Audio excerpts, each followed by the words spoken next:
Olá! E vocês perceberam que hoje nós estamos com um ambiente diferente. Por quê?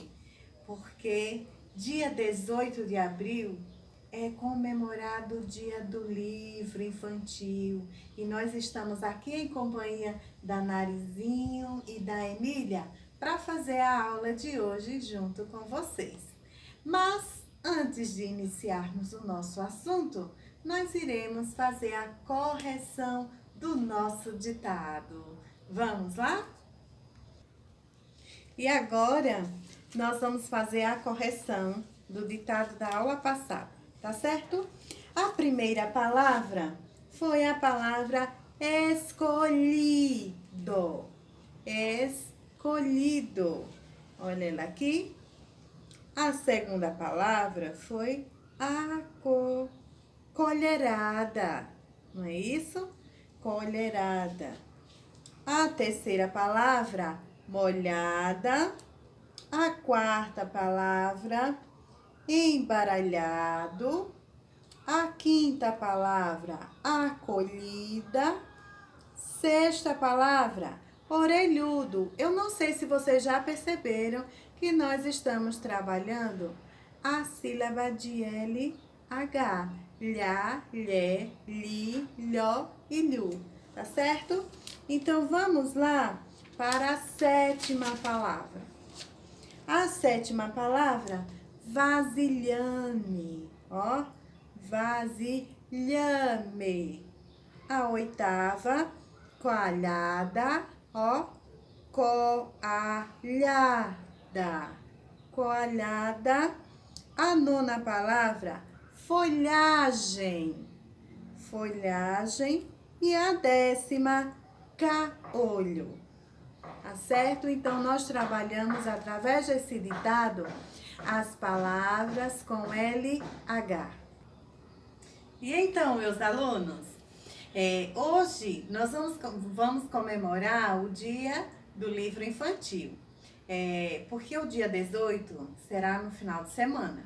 Então, nós vamos falar sobre ele hoje. É um dia muito importante, porque esse dia traz um marco na literatura brasileira, né? Por que 18 de abril, tia? Porque houve uma pessoa, um personagem muito importante que produz literaturas infantis e esta personalidade chama-se Monteiro Lobato. Apesar dele ter inúmeras contribuições na literatura infantil, a sua obra mais importante, mais famosa, tem sido O Sítio do Pica-Pau Amarelo. Então, como homenagem a este homem, este escritor tão importante, que nasceu no dia 18 de abril, foi consagrado em sua homenagem.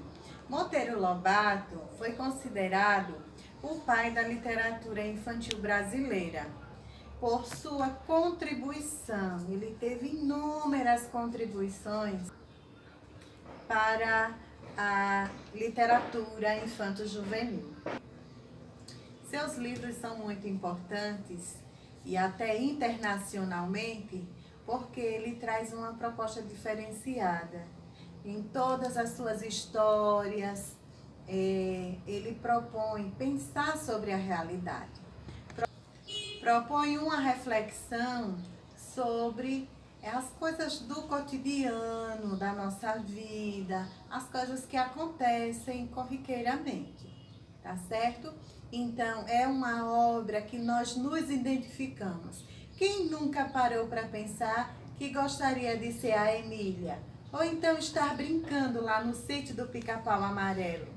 Brincando com Narizinha, né? E com todos os outros personagens. As histórias do sítio nos remetem a uma infância feliz, a uma natureza bem preservada, onde tem muitos rios, frutas, onde os animais são bem tratados, onde existe uma vovó muito carinhosa e que cozinha majestalmente. Então, pessoal, as obras de Monteiro Lobato, elas são famosas e caíram no gosto das crianças, adolescentes, até dos adultos, por esses detalhes que são tão legais, não é isso? As aventuras da Emília, da Narizinho, né? O Visconde Sabugosa, que o Visconde, quando eu era criança, eu pensava que ele era um homem real, depois me contaram que ele era feito de um sabugo de milho. Então, assim, são coisas que nos remetem a uma realidade e uma realidade sonhada por todos nós. Tá certo, crianças? Então, hoje eu trouxe para vocês uma história bem legal. Ela não é de autoria do Monteiro Lobato e nem de tantos outros escritores infantos juvenis. Deixa eu esclarecer uma coisinha com vocês. Quando nós falamos do dia 18 e nos remetemos muito a Monteiro Lobato, não é só uma comemoração, uma homenagem a Monteiro Lobato, mas a tantos outros escritores maravilhosos como Ruth Rocha e tantos outros escritores, né, que escrevem para esse público exigente como vocês são, né? Que tenha uma logística, uma linguagem e uma ideia legal para transmitir para vocês, tá certo? Então é uma homenagem a todos os escritores que escrevem para este público infanto juvenil, tá certo? E aí, vamos lá. A história que eu quero contar para vocês é uma história que a minha avó me contava. A minha avó morava numa fazenda e na casa tinha umas áreas ao redor que a gente chama de alpendres, e de quase sempre na lua cheia e que nós estávamos visitando a vovó, geralmente nas férias de julho, a vovó contava histórias. E um certo dia ela contou uma história que me marcou. Ela contou uma história onde existia uma menina chamada Emília, e essa menina chamada Emília, ela tinha ganhado vida através de um sonho de sua criadora. Era uma senhora que por alguns motivos não teve filho, ela era muito apaixonada por crianças, porém ela não tinha filhos. E ela gostava muito de fazer crochê. E ela, de repente, um belo dia, começou a fazer crochê e percebeu que se ela continuasse naquele ritmo que ela estava formando uma perninha. E de repente ela começou a pensar, ora, se eu consigo fazer uma perninha, eu vou fazer os pezinhos e vou criar a minha filha.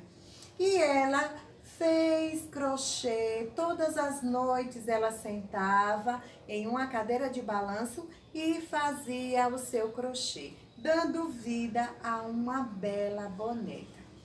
Quando ela terminou de fazer a boneca, ela pensou assim com a boneca na mão: ai, eu queria tanto que a minha fada madrinha aparecesse e desse vida para minha pequena filha.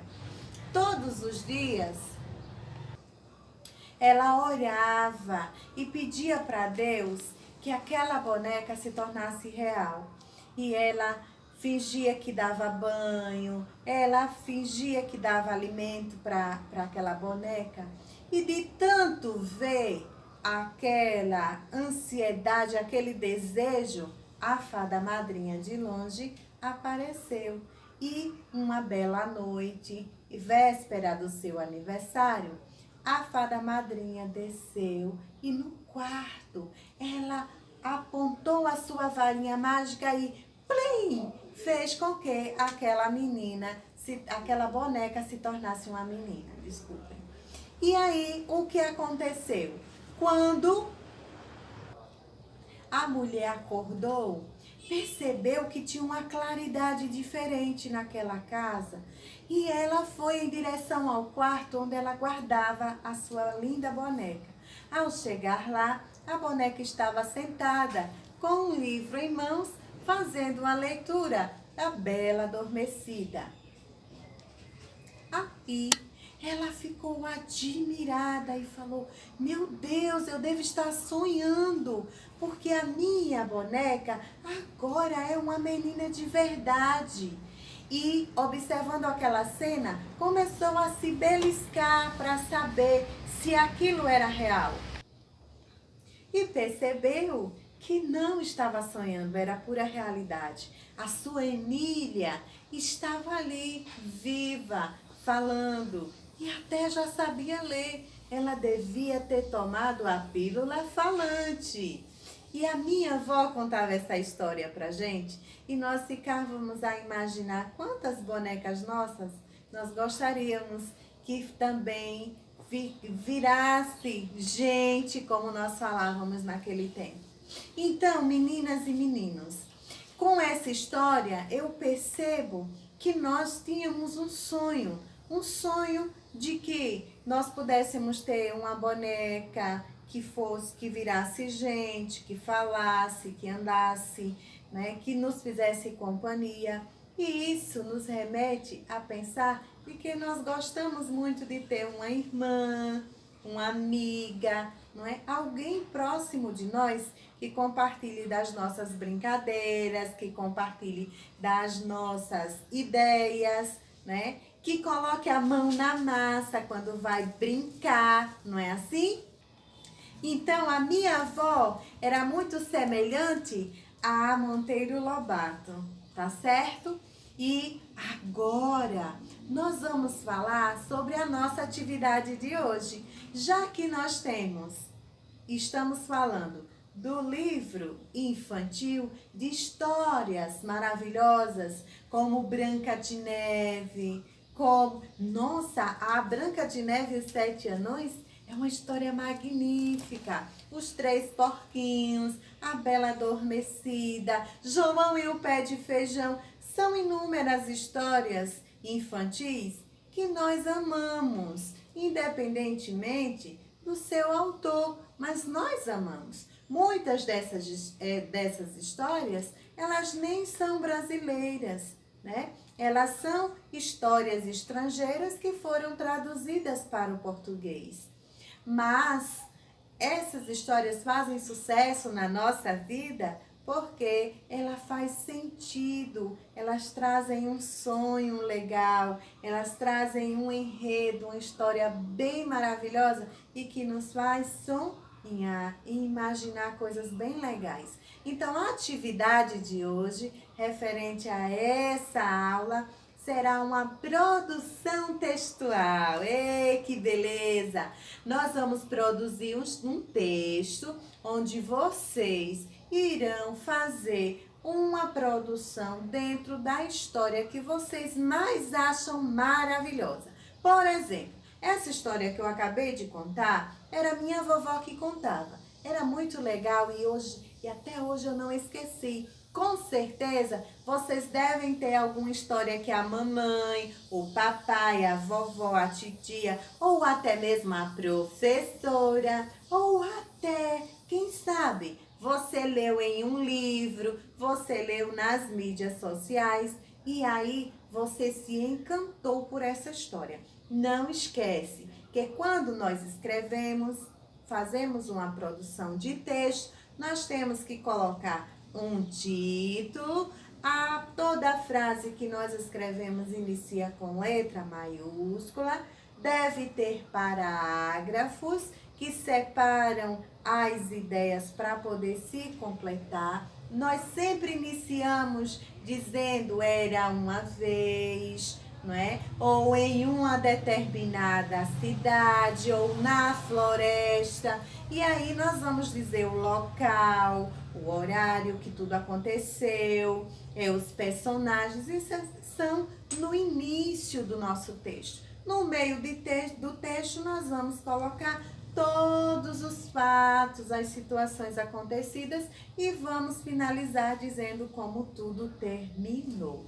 Lembrando, precisamos sempre ter em mente que estamos escrevendo para alguém ler. Se é para alguém ler, tem que estar bem organizado, com a caligrafia caprichada, separando as palavras. E depois que você escrever, não esqueça, você precisa ler tudinho, ver se precisa fazer algum ajuste para poder enviar, tá bom? Eu aguardo vocês no WhatsApp, todas as atividades, as produções de texto bem legais, tira a foto e manda para mim. A correção a gente faz por lá, tá bom? Um beijo e até a próxima aula, se Deus assim nos permitir.